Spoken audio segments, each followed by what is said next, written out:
Hey guys, hello and welcome back to English tech Gyan. दोस्तों, आज मैं आपके लिए एक और मॉक टेस्ट लेकर आया हूं और ये मॉक टेस्ट जो आप देख रहे हो ये एमटीएस का है। एमटीएस 2019 का क्वेश्चन, ठीक है।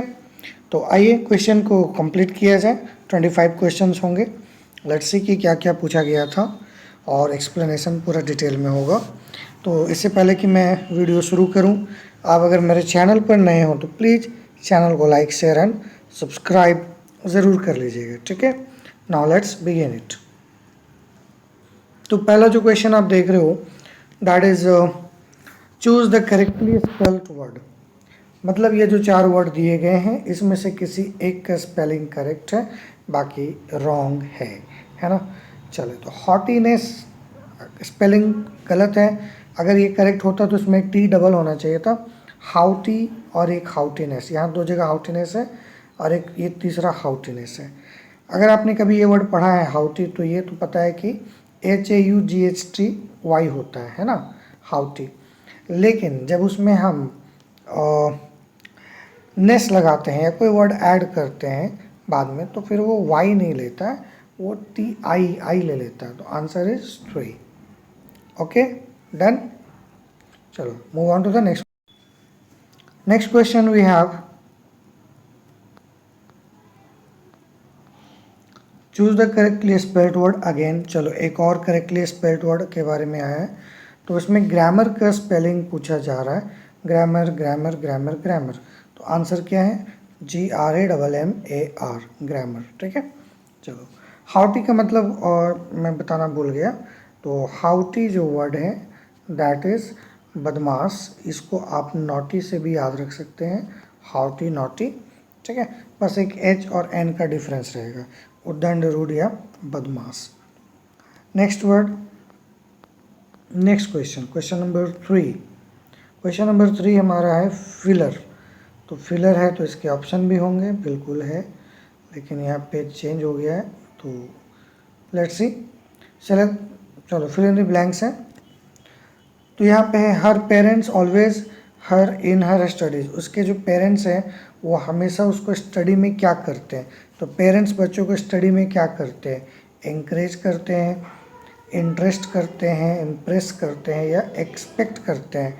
एक्सपेक्ट स्टडी में नहीं करते हैं, वो इनकरेज करते हैं, ठीक है।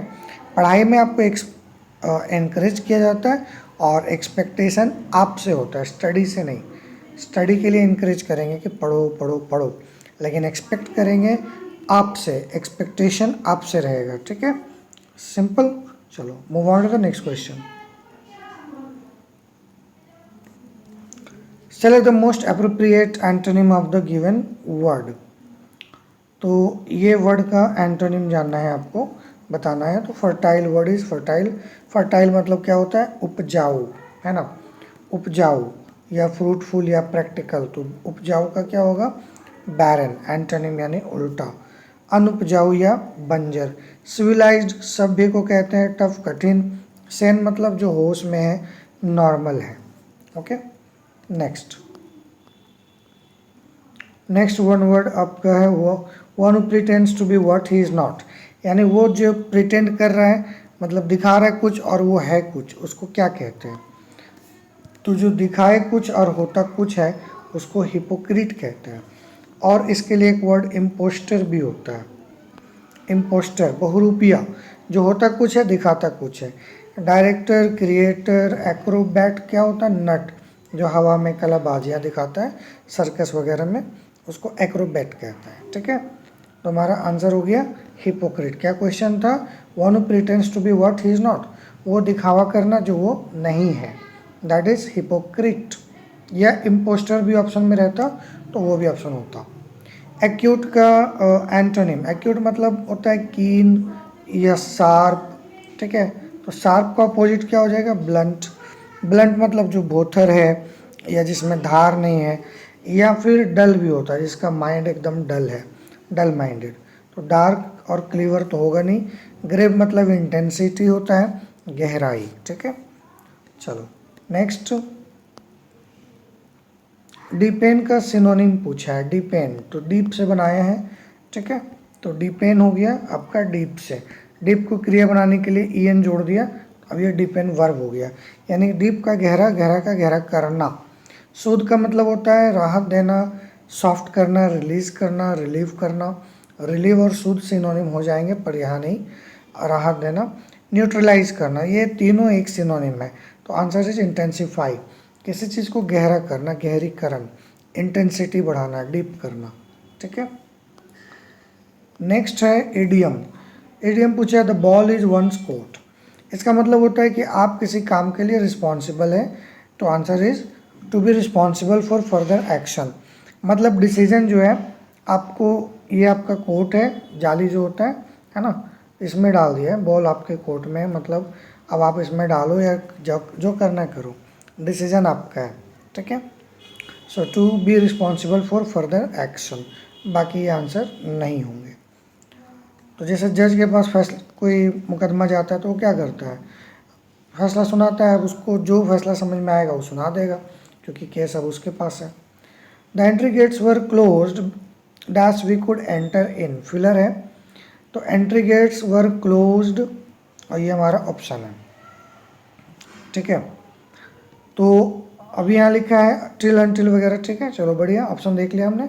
तो यहाँ आंसर बिफोर होगा, क्योंकि एंट्री गेट्स कह रहा है कि बंद हो चुके थे, तो ये तो पहले से बंद था हमारे एंटर होने से पहले, तो before we could enter. Entry gates were close कब, बिफोर वी कुड एंटर, हम एंटर करें उससे पहले ही बंद हो गया था, तो ये क्लोज पहले हो गया था, इसलिए आंसर होगा बिफोर। ठीक है, ना कि टिल अनटिल या आफ्टर।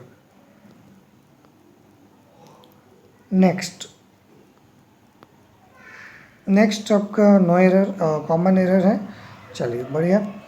तो इसमें आपको देखना है टू मेड, टू के बाद मेड लिखा है ना, टू के बाद क्या होता है, मेक होता है, इन्फिनेटिव का रूल है। So I told the tailor to make a new dress for me. Simple, 2+V1 लगता है, ना कि V2 या V3।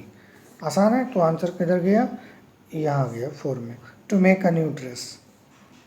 बिल्कुल वैसा ही क्वेश्चन जैसा आप पढ़ते होंगे या मैं अपने क्लास में पढ़ाता हूँ, कुछ भी नया नहीं, बिल्कुल आसान। The lady standing in the corner, कई लोगों ने सोचा होगा कि इन की जगह एट होगा, ऐसा कुछ नहीं, हमको नहीं पता कि कॉर्नर में वो कहाँ है, किस चीज़ का कॉर्नर में, मतलब वो कोई बंद जगह है या खुले जगह में है, ओपन स्पेस में।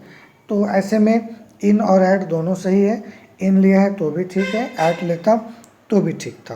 तो आंसर इज नो एरर, क्योंकि हमें पता नहीं कि वो क्लोज स्पेस में है या ओपन स्पेस में। क्लोज में होता तो इन ले लेते, ओपन होता तो एट लेते, लेकिन पता नहीं है ना, तो कुछ नहीं कर सकते। इन अ नट सेल बहुत ही पुराना इडियम है, इसका मतलब होता है कोई बात को बहुत ही ब्रीफ में कहना, और ये इडियम इसी तरह से लिखा भी जाता है, तो ये सब कुछ करने की ज़रूरत नहीं है, ये सब गलत है, नो इम्प्रूवमेंट। जो लिखा है वो सही है कि please tell the story in a nutshell, जो भी कहानी है मुझे थोड़े में छोटे में बता दो। ठीक है, पुराना इडियम था। अब एमटीएस में क्या पूछेगा, यही पूछेगा, आसान और पुरानी चीज़ें। ही did not like the novel nor I did. चलिए, इसमें आपका रूल चलेगा कौन सा, याद है आपको, इसमें चलेगा आपका लॉ ऑफ इन्वर्जन। ठीक है, नॉर, नॉर प्लस क्या लेंगे, हेल्पिंग वर्ब प्लस सब्जेक्ट, यानी नॉर डिड आई कहाँ गया, 1 में। जी हाँ, अगर आपने पढ़ा होगा लॉ ऑफ इन्वर्जन तो आप देख लीजिएगा इस रूल को, नॉर के साथ, नेवर के साथ, ठीक है, और भी बहुत सारे वर्ड है, स्केर्सली के साथ, हार्डली के साथ, नो सुनर के साथ। नॉर्मली जो नेगेटिव वर्ड्स होते हैं वहाँ ये रूल काम करता है कि इनके बाद हेल्पिंग वर्ब फिर सब्जेक्ट लगता है, जो कि ये गलत है। So he did not like the novel, उसको नावल पसंद नहीं आया, नॉर डिड आई, और ना तो मुझे पसंद आया। लॉ ऑफ इन्वर्जन देख लीजिएगा ग्रामर में, इंपॉर्टेंट रूल है, क्वेश्चन तो आ चुका है तो फिर भी आ सकता है ना। अ प्लेस वेयर नन्स, जहाँ नन रहती है, नन क्या होती है, वो जो चर्च में होती है, मैरिज नहीं करती और सोशल काउज के लिए अपना ज़िंदगी दे देती है, तो वो जहाँ रहती है उसको कॉन्वेंट कहते हैं। कॉन्वेंट स्कूल वगैरह आपने सुना होगा। तो अनमैरिड वुमन वहाँ पे होती हैं, चैरिटी करती हैं, सामाजिक कार्य करती है ना। डॉर्मेट्री क्या होता है, डॉर्मेट्री होता है स्लीपिंग प्लेस, जहाँ पे सोते हैं उसको डॉर्मेट्री कहते हैं। स्लीप क्यों, क्योंकि यहाँ डॉर्म रूट वर्ड आ रहा है, ठीक है, डॉर्म मतलब स्लीप। हॉस्टल आप जानते हो, क्वार्टर आप जानते हो, क्वार्टर में भी रहते हैं, डॉर्मेट्री में सोते हैं। ठीक है, एक तरह का रूम है लेकिन उसमें सोने का है, वो बेडरूम नहीं होता। मतलब बेडरूम अलग है, डॉर्मेट्री में क्या होता है 10 बेड एक जगह लग जाते हैं, उसको डॉर्मेट्री कहते हैं। It was not possible for we, देखिए किसी भी प्रीपोजिशन के बाद OCP लगेगा ना, प्रोनाउन चैप्टर का रूल है, आपने पढ़ा होगा, मैं भी पढ़ाता हूँ। It was not possible for us to understand her, तो वी की जगह अस लगेगा। रूल है किसी भी प्रीपोजिशन के बाद ऑब्जेक्टिव केस प्रोनाउन का यूज होता है, ना कि सब्जेक्टिव। ठीक है, चलो next, select the appropriate option. चलो फिल इन द ब्लैंक्स आया है, you like some water, do you like some water, क्या ऐसे पूछना चाहिए क्या तुम कुछ पानी पसंद, भाई पानी सब पसंद करते हैं, डू लगाने की ज़रूरत नहीं है, ये होगा would you like some water. जैसे हम किसी को ऑफर कर रहे हैं, क्या तुम पानी लेना चाहोगे, would you like to have some water भी बोल सकते थे, would you like some water भी बोल सकते हैं। डू तब लगाते हैं जब हम ये पूछ रहे क्या तुमको ये पसंद है, तो ये कैसा सवाल है, पानी तो सबको पसंद है, बिना इसके तो ज़िंदगी नहीं है ना, तो would you like some water. बाकी ये तो सेंस भी नहीं है। सवाल करने के लिए और खासकर पोलाइटली सवाल करने के लिए हम क्या करते हैं, वुड का इस्तेमाल करते हैं, पढ़े होंगे आप लोग। ठीक है, नेक्स्ट सिनोनिम ऑफ करेज, तो करेज मतलब साहस, तो साहस के लिए वैलर ले लो।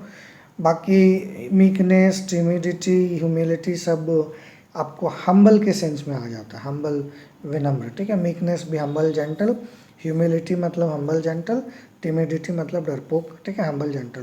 देखो एक वर्ड होता है ह्यूमिलिएशन या ह्यूमिलिएट, कई लोग कंफ्यूज करते हैं, ह्यूमिलिटी अलग है, ह्यूमिलिएट अलग है।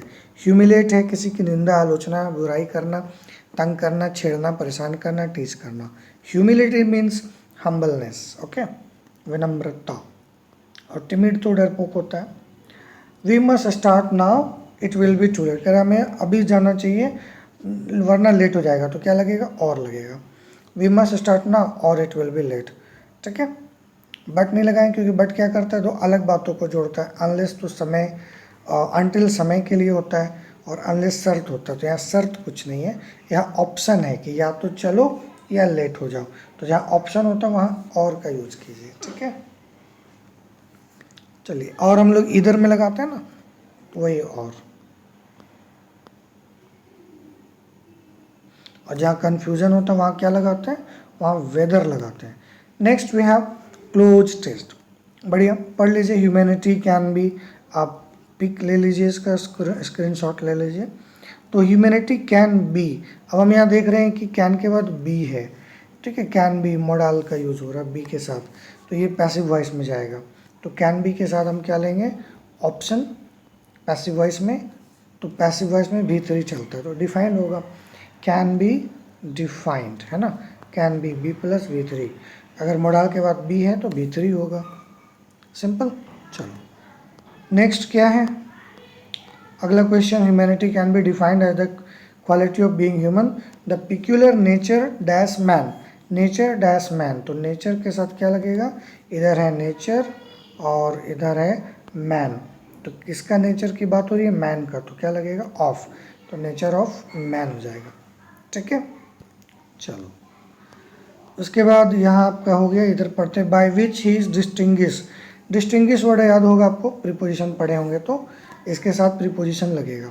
कौन सा प्रीपोजिशन लगेगा, डिस्टिंग्विश फ्रॉम, किसी से अलग होना। ठीक है, खालिस्तान की पहले डिस्टिंग्विश था, प्रीपोजिशन मांगा, फ्रॉम लगा दिए, काम खत्म। चलो यहाँ तक हो गया। उसके बाद है distinguish from other things, being human dash not mean. ठीक है, being human dash not mean, तो इसमें क्या कह रहा है, being human does not mean, तो ह्यूमन क्या है, ह्यूमन यहाँ पे सब्जेक्ट है जो कि सिंगुलर है, तो इसके साथ क्या लगेगा, डज लगेगा।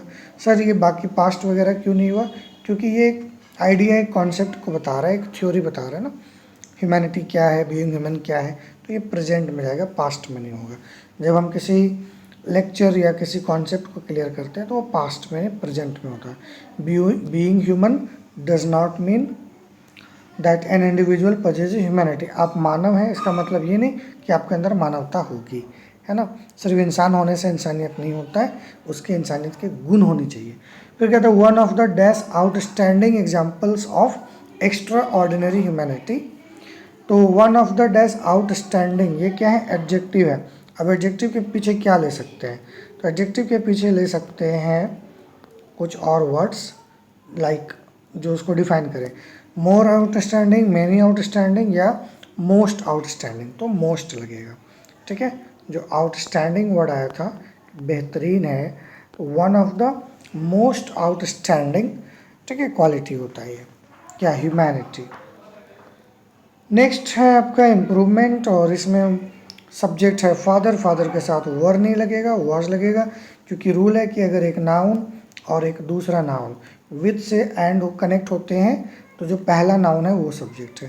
पहला नाउन सिंगुलर है तो सिंगुलर वर्ब ले लेंगे, was, simple. Next question, last question है बेंड ओवर बैकवर्ड्स।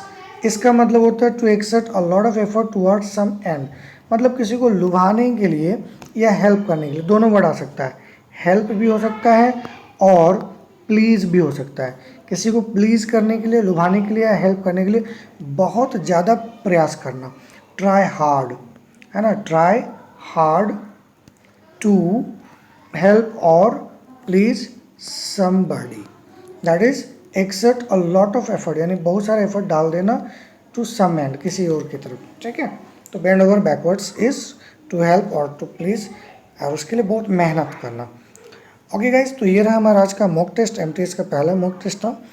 और अगर आप कमेंट करते हो, जो कि आप नहीं करते हो, ठीक है, कोई बात नहीं, अगला भी मैं लेकर आने वाला हूँ। ओके, मिलते हैं नेक्स्ट वीडियो में। Thank you, bye bye.